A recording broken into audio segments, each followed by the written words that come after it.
An Adventure with Doogleby by Ruth L. Ferguson. Illustrated by Reynold Kudamis. Colored by Joel Ray Pellerin.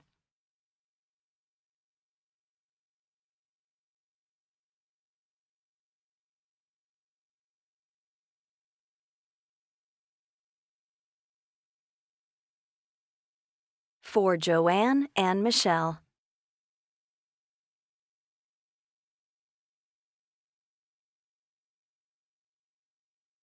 It was a dark night with just a few clouds in the sky. The stars were shining as Doogleby stood in the backyard of his friend Tom's house. Doogleby looked very smart with his blue body, which had 3 black buttons down the front. He wore a wide-brimmed yellow hat with a propeller on top. Tonight, Doogleby wanted to take his friend for an adventure. Doogleby had taken Tom on adventures before, but this was to be a special adventure.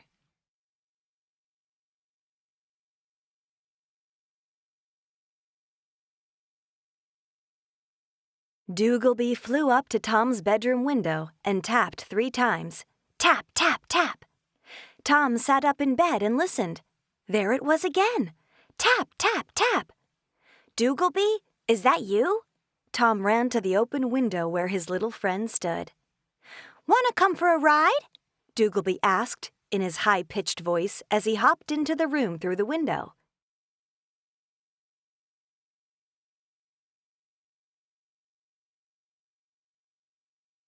"Yes, please," replied Tom.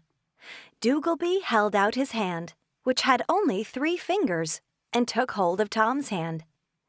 "It's a good night for a ride," said Doogleby. "Let's go." "I need to be home before Mom comes into my room in the morning," said Tom. "You will be," said Doogleby.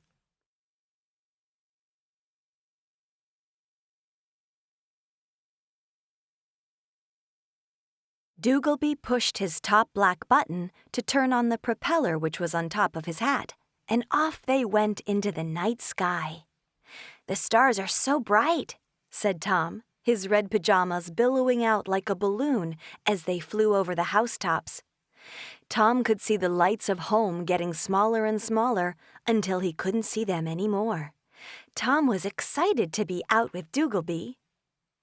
"Hello there," said Wispy Cloud as they flew past. "Have a good time." "Thank you," replied the 2 friends, waving as they flew away.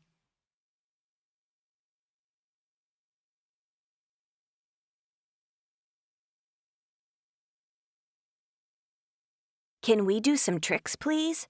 asked Tom, who was thoroughly enjoying himself. Time spent with Doogleby was always good. "Yes, let's have some fun," said Doogleby as he pushed his middle button. They made circles and swirls as they flew through the sky. They were giggling and laughing as they went. Tom hadn't seen Doogleby in quite a while, and he always enjoyed their adventures.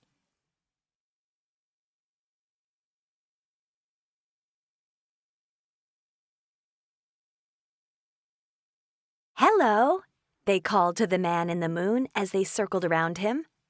Tom looked at the man in the moon and couldn't believe how big he was, and what a lovely smiling face he had. "Enjoy your ride," the man in the moon replied. "We will," said Doogleby and Tom together as they flew away. On and on they traveled through the night sky. Tom wondered where they were going.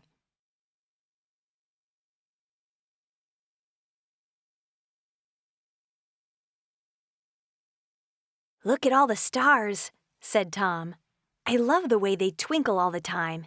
They are so pretty." The stars were all very friendly and called out, "Hello," as the 2 friends flew by. "Wow," said Tom as they headed towards one particularly bright star. "That's Stardust Land," said Doogleby. "Let's go and say hello to some friends of mine."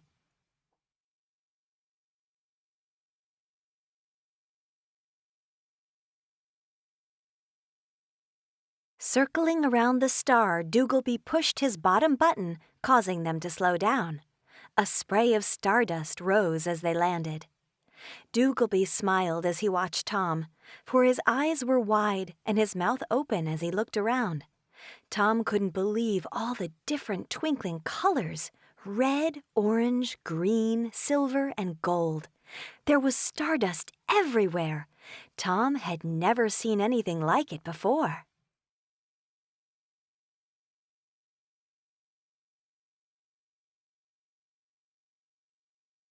Come and see Mrs. Sparklemas. She makes the yummiest glitter cakes ever. Tom noticed that Mrs. Sparklemas looked just like Doogleby, except she was a little shorter. Mrs. Sparklemas had a pink body with 3 black buttons down the front, and her hat was purple. In her hands, she carried a tray with little cakes on it. I've never had any of these before," said Tom, looking at the different kinds of cakes. "I wonder if they taste as nice as they look." "Do you have any sparkling lemonade, please, Mrs. Sparklemas?" asked Doogleby, helping himself to a cake.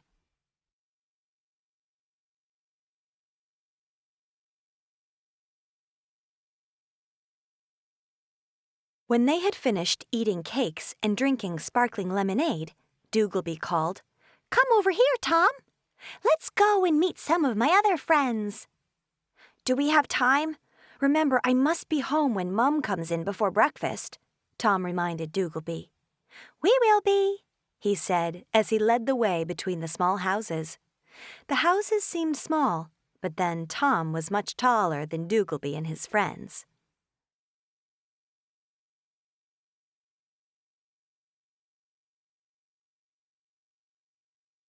Doogleby led Tom to a house where Mr. Sparklemas and Crystal were waiting for them. Mr. Sparklemas had a red body and green hat, whereas Crystal had a yellow body and a brown hat. Each had the same black buttons down their front and a propeller on top of their hat. "Crystal," Doogleby said, "can we play some music?" Crystal loved playing the small pipe-like instruments she carried from the house. "What are they?" asked Tom. "Whistles," replied Crystal, handing them one each. They had such fun playing tunes, dancing, and laughing at some of the peculiar sounds they made.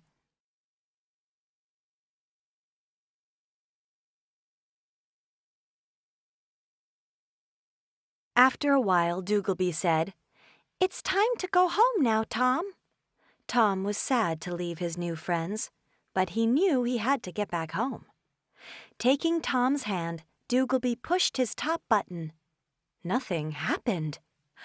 "I must have eaten too many cakes because my propeller won't turn," laughed Doogleby. He tried again, and still nothing happened.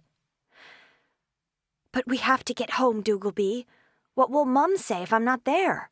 Please think of something quickly." Tom was getting quite concerned. Mr. and Mrs. Sparklemas and Crystal gathered round, wondering what to do.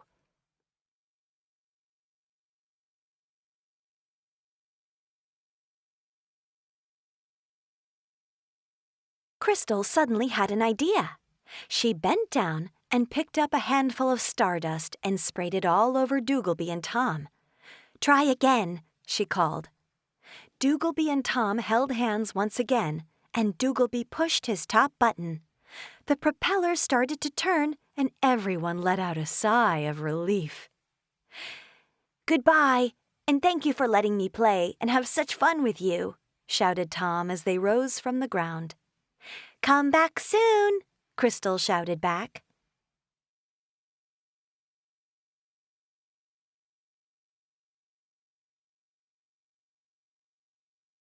As they traveled back home, Tom started to yawn. He had enjoyed his adventure with Doogleby. All too soon they were back at Tom's house. "Thanks for the ride," said Tom softly. "See you next time," Doogleby whispered. Doogleby flew off into the night sky as Tom snuggled down in his bed, where he soon fell fast asleep.